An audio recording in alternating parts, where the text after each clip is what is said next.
Welcome to the Rap Soul Podcast, where we dive deep into the world of music that moves our hearts and gets our feet tapping. This is the intersection of rap and soul music from the 80s, 90s, and 2000s. We appreciate you for listening. Share this podcast with a friend or family member who loves music as much as you do. The podcast is hosted by 12 Kyle. Next up, the Rap Soul Podcast. Because there are some very, very distinct hip hop logos that we've seen over the years growing up that automatically you know what it is. And they're very, shall I say, iconic, if you will. So what I did was I compiled a list of some of the most impressive and iconic hip hop logos. Now, they're in no particular order. The only thing I did was separate them from the record labels and the artists. Again, be clear. I'm not ranking any of these. I jotted some down. And it all came on the heels of me picking out this shirt that I put on as far as the marathon is concerned. Welcome to another edition of the Rap Soul Podcast. I am your boy 12 Kyle. I want to thank you all for tuning in as you do each and every week. Again, this is the Rap Soul Podcast. This is the place where we have discussions about music and artists from the 80s, the 90s, and the 2000s when it comes to rap, hip-hop, soul, and R&B. Simply put, folks, this is the best music podcast that you have never heard until right now. Again, I want to thank you all for tuning in. Shout out to those of you who are watching on YouTube as well as Spotify. Okay, check this out. So today I was looking for something to put on. At the time of this recording, it's relatively cold outside, so I knew I wasn't going to be going outside. So I said, well, let me grab a shirt, a t-shirt, if you will. And I go to grab a t-shirt and I grab a shirt that I just recently purchased. And if you're watching on YouTube and Spotify, you can see that the shirt that I have on reads The Marathon. Now, you may or may not know that The Marathon is a brand that was started by the late Nipsey Hussle, one of my favorite rappers, period. And so in support of Nipsey and his brand, I purchased a few shirts online. And so I have a few, along with obviously his music. But the thing that stood out to me was when I grabbed the shirt, I remembered something that I heard someone from Nipsey's camp talk about a few years ago on a documentary.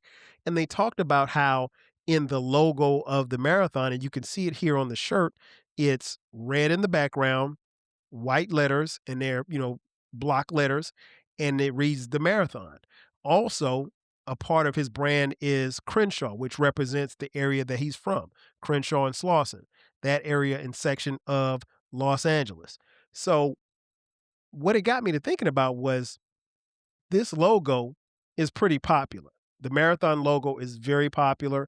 The Crenshaw logo is very popular. When you see it, you know who it is immediately. You don't have to necessarily be from South Central Los Angeles to have Crenshaw a paraphernalia on and people know what it represents. And so it got me to thinking about some hip hop logos, right? Because there are some very, very distinct hip hop logos that we've seen over the years growing up that automatically you know what it is. And they're very, shall I say, iconic, if you will. So what I did was I compiled a list of some of the most impressive and iconic hip hop logos. Now, they're in no particular order. The only thing I did was separate them from the record labels and the artists. And I'm not ranking them. These are just some that just came to mind that I jotted down. If I forgot a few or if I forgot your favorite one, don't get mad. Please don't get mad. It charge it to my heart. It's okay. So without further ado, let me give you some hip hop logos, some very iconic hip hop logos. First up, again, in no particular order, Def Jam Recordings. Now, I want to say this is probably the first hip hop logo that I actually remember. Def Jam Recordings is for, obviously the label Def Jam. And Def Jam, to my knowledge, was the first rap label in the mid 80s. And what was interesting about Def Jam was that it came at a time where for people like me who were very young, I was gravitating towards this thing called rap. And Def Jam seemed to be, at least to me, the hub of where everything that was popping was popping. If you were on Def Jam, you were somebody. And so whether it be LL Cool J or Public Enemy or the Beastie Boys, it appeared to me from afar in my house in Florence, South Carolina, far, far away from New York City, that Def Jam was a movement and a huge label for rap. Because again, it wasn't even called hip hop at the time; it was rap. But a very iconic logo. Of course, you see the reading of the excuse me, the writing of the name Def Jam Recordings, and then that record needle. That record needle is very important because it symbolizes what you were getting from Def Jam Recordings. So it didn't say Def Jam Entertainment, it didn't say Def Jam Records, it said Def Jam Recordings. And that was the label that in a lot of ways propelled rap to the highest levels that it could go. So that's one. Um, Number two, again, no order. Bad Boy Entertainment. That's right. Bad Boy. um, what can I say? That logo is very recognizable, very famous. It is a little boy, a little baby, and he's got Tim's on, and with the black background and the white lettering, it is something that always to me stood out. Um, Now, obviously, when you think about Bad Boy, it's gonna be synonymous with its founder, and that's Puff Daddy, or Puff, as I call him. Bad Boy Entertainment was founded by Puff and run by Puff. And, you know, they had a run. Regardless of what you think about Puff, regardless of the fact that Puff is now serving time in jail for a bunch of foolishness that he did on his own, and you could make a case that he probably could be serving a longer time than the time that he's been given. Um, Nonetheless, Bad Boy itself and its run uh, changed the game. They were very pivotal in hip hop. Uh, you could make a case that they helped bring the music and the hip hop back to the East Coast because at the time that they were making their way, the West Coast had it in a stranglehold. Um, but again, you know, I'm not a fan of Puffs. Never really been a fan of Puffs. Huge fan of Biggie, and Biggie was an integral part of Bad Boy. And there are a lot of people who say that, you know, Bad Boy's decline started at the murder of the Notorious B.I.G. And you can make a case that it did. But nonetheless, I think that logo is iconic and it definitely is worthy of being talked about on this particular episode. Number three. Now, you can't mention Bad Boy without mentioning Death Row Records. Again, run by none other than Marion Suge Knight, um, who's also doing time. uh, I don't know how much time Suge got, but he's going to be in there for a while. Nonetheless, regardless, you know, much like Puff, regardless of what you think about Suge, um, Death Row was a huge movement. Death Row Records, again, run by Suge Knight. You know, it had the likes of Dr. Dre, Snoop Dogg, the Dog Pound, and so many others. They had their run of hip hop was you really can't even measure it. They really laid a huge foundation for West Coast hip hop, and they took it from the East and took it to the West. I mean, let's just be honest. If you were outside back then, you know exactly what I'm talking about. Um, but that label and its music coincided with a time that I really, really fell in love with West Coast hip hop. So I had all the albums, and I thoroughly enjoyed all of them. But um, you can't diminish their dominance in the '90s and the 2000s, and you can't diminish Suge Knight's contribution and Death Row Records' contribution to what it did to the game. So again, salute to Death Row. Um, Coming in at number 4, No Limit Records. Now that logo is very iconic because of the gold and platinum tank. You would see the gold tank, and it was you saw it on the emblems that a lot of the members who were members of No Limit would wear. And of course, it's run by none other than Percy Miller, aka Master P. P did his thing. I mean, when you talk about a legend who carved, a huge path for not just himself and his label, but other Southern acts to follow. Um, yeah, it gets no better than the tank. And that tank during their run, that tank was rolling. And powered by their production team of Beats by the Pound, you'd be hard pressed to find a bigger and stronger label, and that logo was a part of it. Everybody knew about the tank, and again, the tank couldn't be stopped. And even to this day, the tank is still rolling. So shout out to Master P and everybody at No Limit. Um, then the next logo that we have is Loud Records. Loud Records, particularly for those of you who, like me, came up through the 90s, Loud Records was very important because Loud Records gave us not only some of the most popular acts, but it also gave us like a lot of underground acts. And I, for one, really appreciated Loud Records. Um, I think Loud Records probably doesn't get the recognition that, Bad Boy or, Death Row does, and they should, because Loud had a stretch, again, where there are artists like Wu-Tang on there that were great, and they did a great job as far as promoting not only rap, but their label as well as their artists. So I have no problem with Loud Records. I love the logo. The logo is the word loud spelled out, and then their headphones that that encompass the word loud. So yeah, Loud Records definitely is one of those iconic logos in hip hop. Another record label that was very iconic with a very iconic um, logo was Raucous Records. Now it just says Raucous on the on the logo, but it is a razor blade.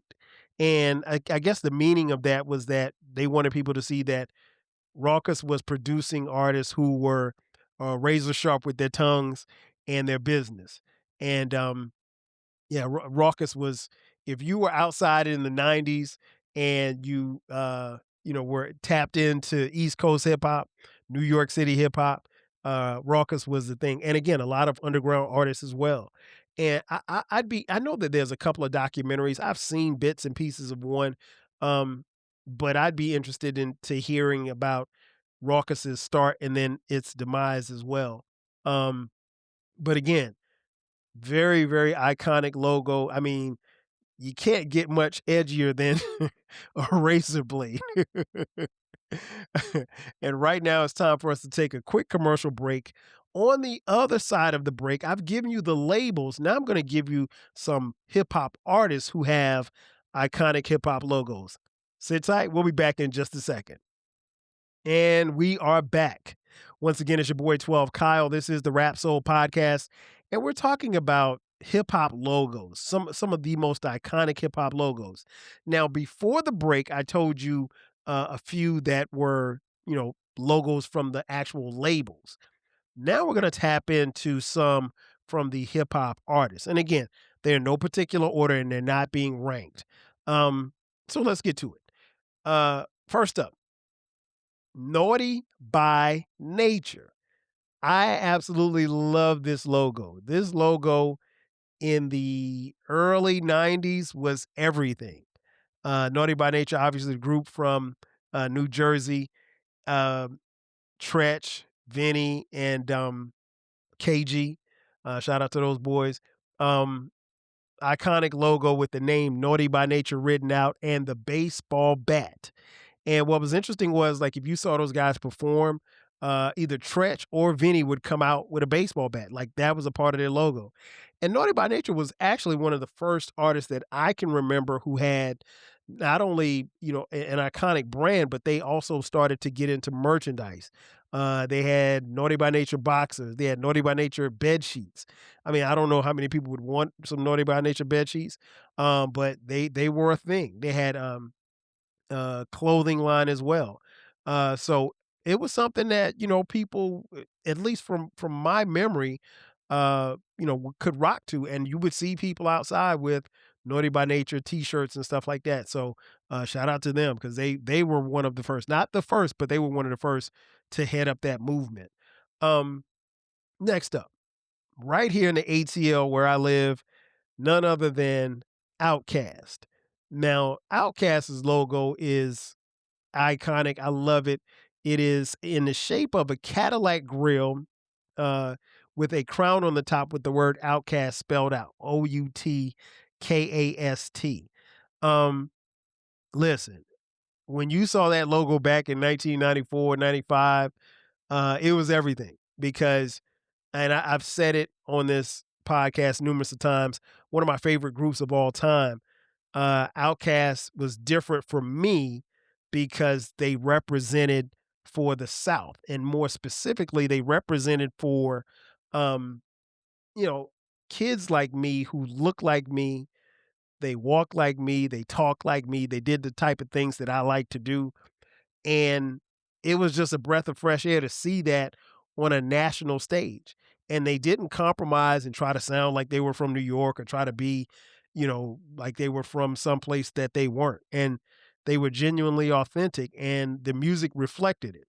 And that logo, listen, you'd be hard pressed, even to this day, you'd be hard pressed to walk around anywhere in Atlanta and not see that logo. And I have an Outcast t-shirt. Oh, I actually have a couple of Outcast t-shirts, and anytime I wear my Outcast t-shirt outside, it always strikes up a conversation. I can go to the grocery store, and there'll be somebody that'll say, "Man, I like that shirt. Man, what's your favorite Outcast album?" People literally will ask you that if they see an Outcast t-shirt on, especially if they're a fan. And so when you wear the Outcast t-shirt, you let them, or clothing, you let people know that, hey, I'm a fan. And most Outcast fans recognize another Outcast fan. So it's always a cool vibe when I rock Outcast gear. Um, Number three, EPMD, which stands for Eric and Parrish Making Dollars, Eric Sermon, Parrish Smith. These guys came out in 1988. Um, One of the best duos in hip hop history. Uh, I love this logo. Um, it's interesting because of it's you got the E, you got the P, and then you have the blocks above it and below it. And then the colors obviously stand out in black and orange. Um, but I love that logo, and it's always been a staple, like I said, since 1988. Um, and what was interesting was I think when they first came out, when the first single dropped on the record label, it was spelled out EPEEMD. And they figured out, okay, well, we have to shorten this. And so they went back to the drawing board and I guess and just said, okay, well, hey, we'll just make it EPMD. And to be honest, it stuck. But this is one of the dopest groups that you can listen to. They're still out here rocking and still kicking and making music. Shout out to Eric Sermon again. Shout out to Parrish Smith, Eric and Parrish making dollars. EPMD, iconic hip hop logo. Um, Next up, one of the greatest MCs, period. My man Nas, aka Nasir Jones. But Nas's logo is very simple, but very dope. If you've seen the Nas logo, you know exactly what it looks like. It's a capital N, lowercase a, and then a capital S. And what's interesting was I remember the first time that I saw it spelled out like that. And I don't think Nas had this logo when he initially came out. I think it was something that he got, I guess further down the line he got to it and said, okay, I'm going to use this going forward. But the first time that I saw the logo, after that, every time I would spell out his name, I would spell it out just the way that it looks on his logo. Capital N, lowercase a, capital S. I think it's dope. And it's, in a script, I think it's a really, really dope logo. Again, Nas, it doesn't matter where you rank him, he's one of the greatest MCs to ever pick up a microphone. So yeah, that logo is definitely, definitely special. Um, Next up, the iconic De La Soul. Man, shout out to De La Soul. Uh, Rest in peace. Dave recently passed away. Um, and shout out to that latest album, Cabin in the Sky. If you have not heard Cabin in the Sky, do yourself a favor. When you finish listening to this episode, go listen to Cabin in the Sky. One of the best albums out. Um, but yeah, that logo, De La Soul spelled out in pink letters, and then you have the O of the word soul. There's a peace sign in it, and really represented what De La Soul was about. We used to call it the Daisy era. Um, De La Soul was just different. Like they were really on some weird. I don't people tried to say like they were hippies. They weren't hippies. They were just different. They weren't gangster. They weren't tough guys. They were some dudes that believed in making good music, and they could rap and they could entertain us, and they had skits that were just outright hilarious, even still funny to this day. So yeah, I'm rocking with De La Soul all the time, man. Shout out to De La Soul again, iconic hip hop logo. Um, Now, these next couple of logos, I'll be honest, if you were going to rank them, they were probably going to fall in the top five. Again, I'm not ranking them, but these hip hop logos are iconic and they are synonymous with greatness. Uh, First up, A Tribe Called Quest, the Stickmen. Um, Listen, as far back as I can remember, that logo was there. And I remember seeing it for the first time in what, 1989, 89, 90. Um, and I think was it the El Segundo? It might have been the Left My Wallet in the El Segundo video. I think that may have been the first time. Either that or Can I Kick It? Yes, you can. um, but yeah, the Stickmen in that logo forever. And it was green and red, and it just represented A Tribe Called Quest. Rest in peace to Fife. Shout out to Q-Tip, Jerobi, Ali Shaheed Muhammad. Yeah, man, definitely iconic, iconic, iconic. Next up, again, no particular order. This may be the first logo that I can actually remember because I don't know if there was anybody that had a bigger logo at that particular time in hip hop. And I'm talking about back in 1984, 85. It was none other than Run DMC.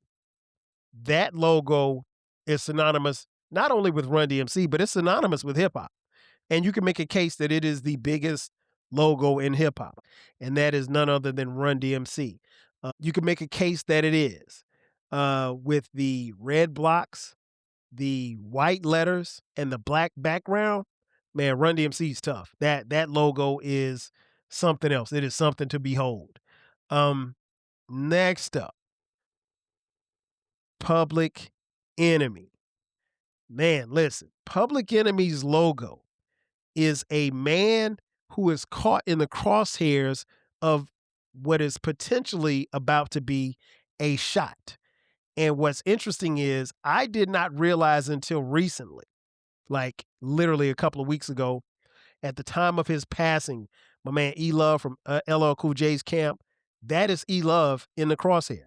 And again, shout out to E Love, rest in peace. It wasn't until he passed that I realized that it was him. I saw, tributes to him being poured out on social media. And all these years I never knew it was E Love. And when I saw it, I was like, yeah, that's E Love. um, but yeah, that logo is iconic. Public Enemy, one of the greatest hip hop groups of all time.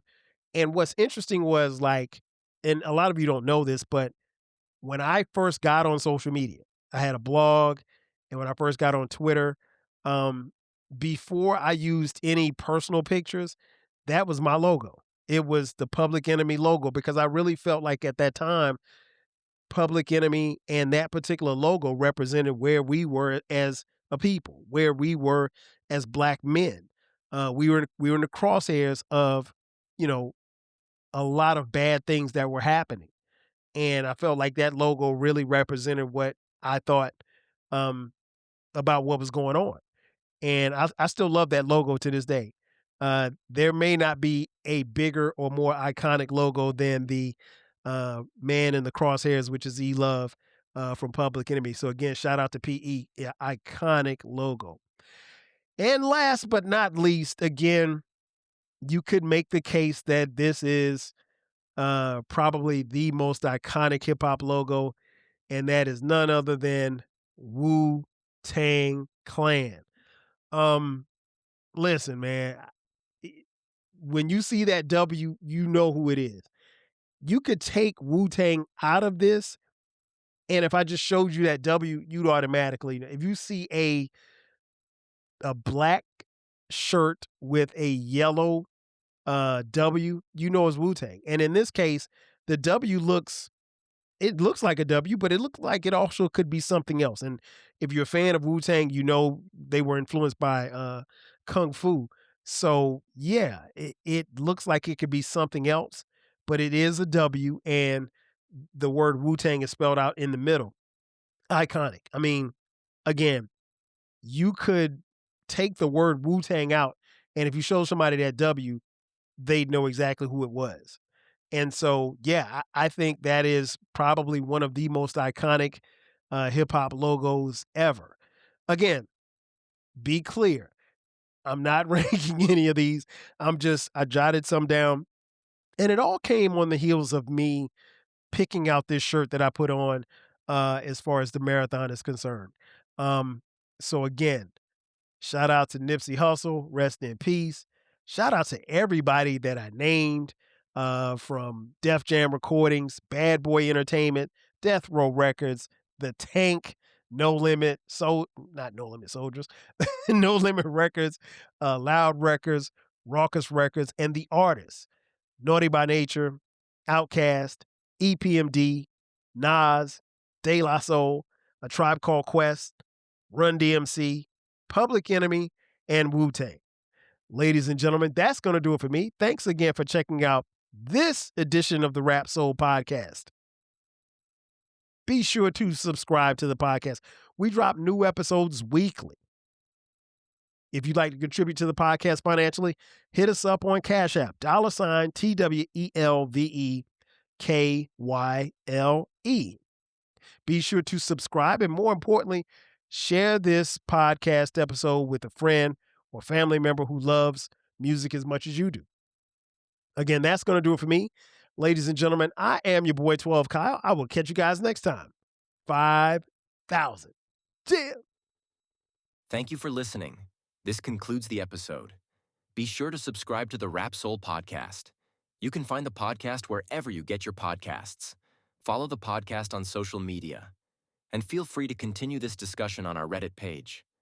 More importantly, share this podcast with a friend or family member who loves music as much as you do. Until next time, 5,000.